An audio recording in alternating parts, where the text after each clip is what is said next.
I want you to hate your house. I want you to hate your car. Ask God to help you buy a better and a newer car. That old car, don't try. Let there be a change. That house where you have been fighting with mosquitoes, one day you are going to relocate. Welcome to this powerful video by Dr. Uma Ukpai, where he reveals a life-changing truth: Jesus was not poor, so you cannot be poor. Many believers struggle with financial limitations, but in this message, Dr. Ukpai unveils scriptural insights that prove God's desire for his children to walk in abundance. Get ready to have your mindset transformed and your faith ignited for financial breakthroughs. We were buying petrol in Aba. A woman who knew me saw us and stopped and asked me, "Have you joined the prosperity preachers? What are you doing with a car? Jesus was a poor man. He never had a car." Madam, can you shut up your mouth? Jesus had 12 assistants. Every day they were there to help him. If they were paid 5,000 per person, how much is that? That's 60,000. A man who can give us 60,000 to his boys, is he a poor man? No, sir. Hey, when Jesus died, do you know, soldiers fought over his dress.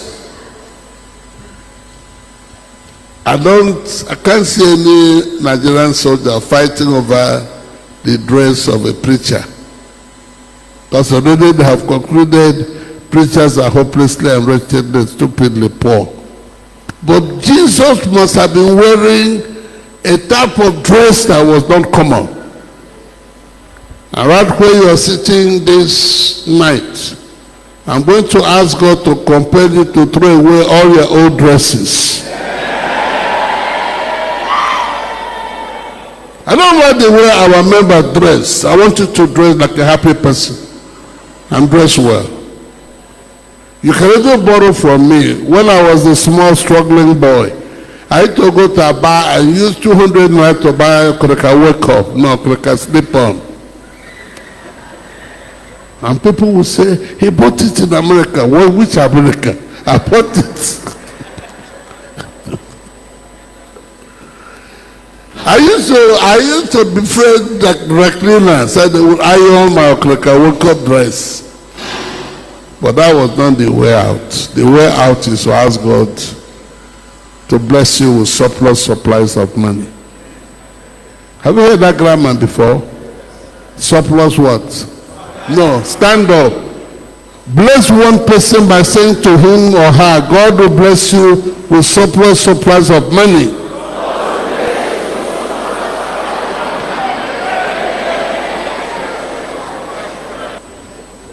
One day we arrived at Lagos airport with police escort and soldiers and a beautiful jeep. A man came and asked me, "Are you an officer of the federal government of Nigeria?" I said, "I think I'm a bigger person. I am a servant of God." I said, "I am higher than anything Nigeria can."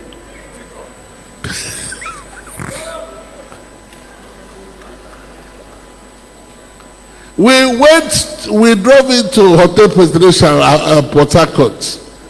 A soldier who saw me being escorted by soldiers asked me, "How can soldiers be assigned to a bloody, stupid preacher like you? I'm going to arrest them." And I said, "Don't provoke my God and Maker to anger. He won't like what he will do. I might look ordinary, but I'm not, sir." He asked me, "How can 4 soldiers escort a stupid man like..." "Oh, guys, stop now. You have said it, I've heard. Let's wait for what this God will say." As the man got into his car to drive up to report me to his commander, rain came. And the 4 tires failed to respond to him. The rain was pouring. The car he was driving refused to function. he came out and asked me, "Are you this wicked?" Who? Me? I didn't say anything. I have not said anything. It's not that there is a force behind me that fights for me. Every angel is a ministering spirit sent to minister for, not to, but for. You see that preposition? To minister for you. There are angels that will fight for you. That's why when we went to Gombe, I went from song to song. I and Pastor Joe, and a black woman flowed on a mountain and was healed. Boko Haram jumped into where I was. As I aimed a gun at me, the angel will say to the dog, "You will not detonate. This man is not a regular human being. If you are born again, you already have an angel assigned to you. And that angel will make your life beautiful." Is that how you say amen?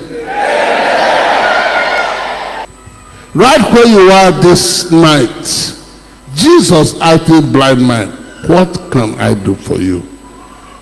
God is asking all of us here today, he's asking you, "What can I do for you?" I want you to hate your house. I want you to hate your car. Ask God to help you buy a better and a newer car. That old car, don't try. Let there be a change. Do I have anybody who will hate his house and say to God, "I want another house"? I don't like some of you who have been coming here with one dress. That demon of poverty must leave you alone. You don't need to steal to have a new dress. You just need to say to God, "I am tired of this dress. Can I have another one?" He will throw circumstances together that will help you buy a new one. And nobody will suspend you for having too many dresses. If there's a need to suspend you, I'll restore you back to fellowship. Come. That's your father's uncompleted house in your village. Have you ever seen it? Look at it again with a good eye. That house won't be completed.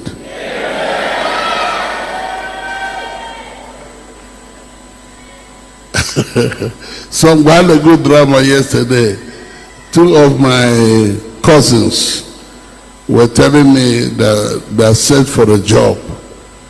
And I said, no job for you. Go back to school.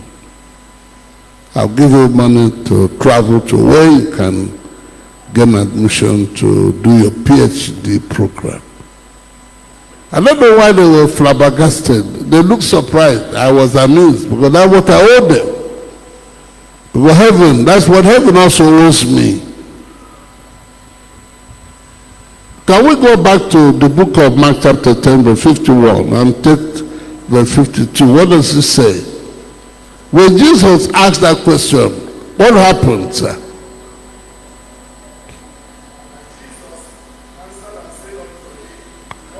Jesus answered and said unto him, what? What wilt thou that I should do unto thee?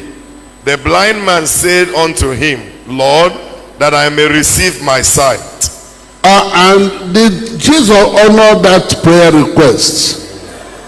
Yes, sir. What happened again? Jesus said unto him, Jesus said unto him, Go thy way. Go thy way. Thy faith had made thee whole. And immediately I was only 10 years old when I said to my mother, I saw a picture of a university. One day I'll build one in our village. My mother gave me the beating that partner beaters give to pad. She said, you talk like an old man.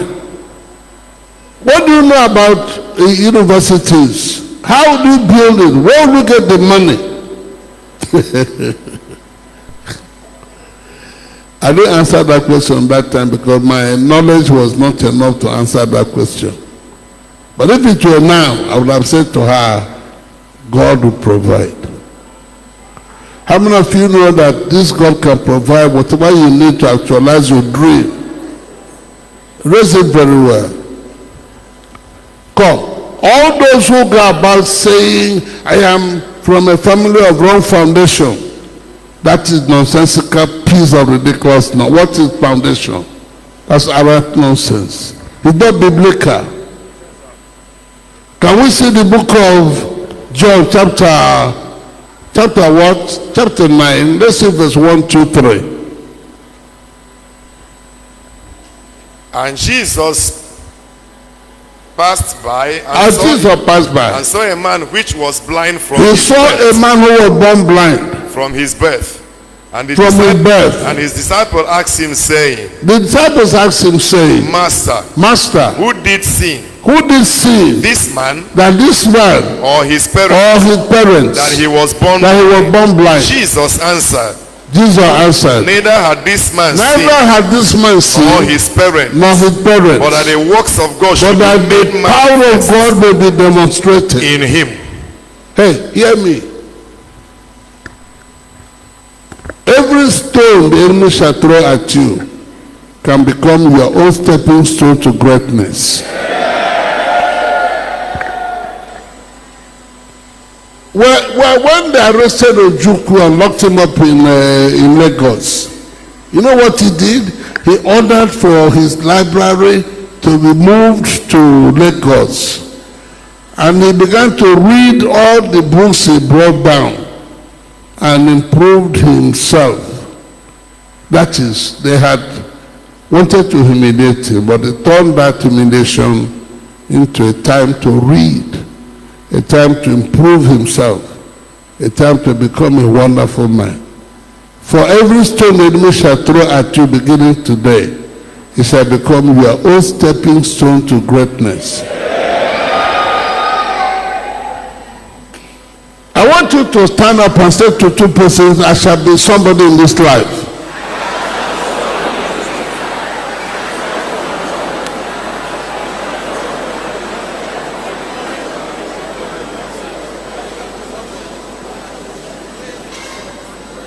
My uncle said to me, for accepting to be a preacher, you'll be hopelessly and wretchedly poor.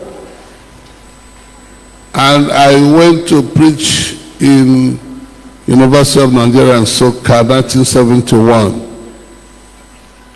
And Jesus appeared twice. An American who was in that service said to me, I'll adopt you as my son.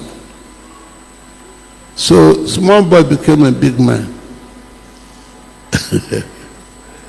When I came back from that experience, this my uncle said to me, if I knew you'd be this great, I would have been calling you sir from the day you were born. And I said, Uncle, I like that sound, that name. If you call me sir now, I'll be happy. This my wife and girlfriend asked me, you are asking your mother's junior brother to call you sir? Madam, in the battle of life, everything you grab is a weapon. Armed robbers went to kill my friend in Abba. He picked one of his shoes and killed two of them. When they arrested him and took him to court, he asked the judge, have you bothered to ask me how I killed them? I don't use a machine, I don't use gun, I only use ordinary shoe. And the judge said to him, if you did, I now set you free, go. What were they doing in your bedroom? How did you manage to kill them with only one of your shoes? Are you all hearing me? Huh? What did I say? I said, whether you like it or not, by my spoken word, you are going to be somebody. Every stone the enemy shall throw at you shall become your stepping stone to greatness. I was telling you a story of the woman who was telling me, have you joined the prosperity preachers? And I said to her, Madam, this is my lowest profile. A day will come, I'll be traveling with 3 jeeps as my convoy. She said it's not possible. Where would the preacher get such money? Madam, and now I know you are an ignoramus. In my language, that means you are mumu.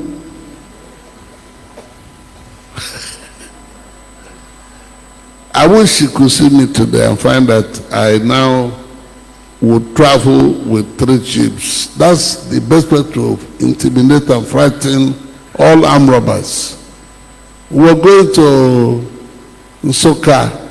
We got to where the unknown gunmen saw us and stopped the convoy.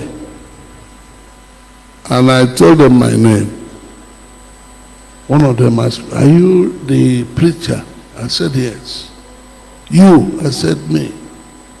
He said, "Please continue. We'll not stop you again." We didn't, he said he didn't know. You couldn't have known because you were not interested in knowing me. You were interested in using your God to silence me. Now lie. I need the grace more, but me too at the grace. One man cannot be the only man in town. Eh? So when your uncle says you'll be nobody in this land, just take them and say, "Uncle, your uncle, you don't have the final say. I will be somebody." Huh? That house where you have been fighting with mosquitoes, one day you are going to relocate. Thank you for watching this insightful teaching. We believe this message has strengthened your faith and empowered you to step into God's plan for abundance. If you were blessed, don't forget to like the video, share your thoughts in the comments, and subscribe to the channel for more inspiring teachings.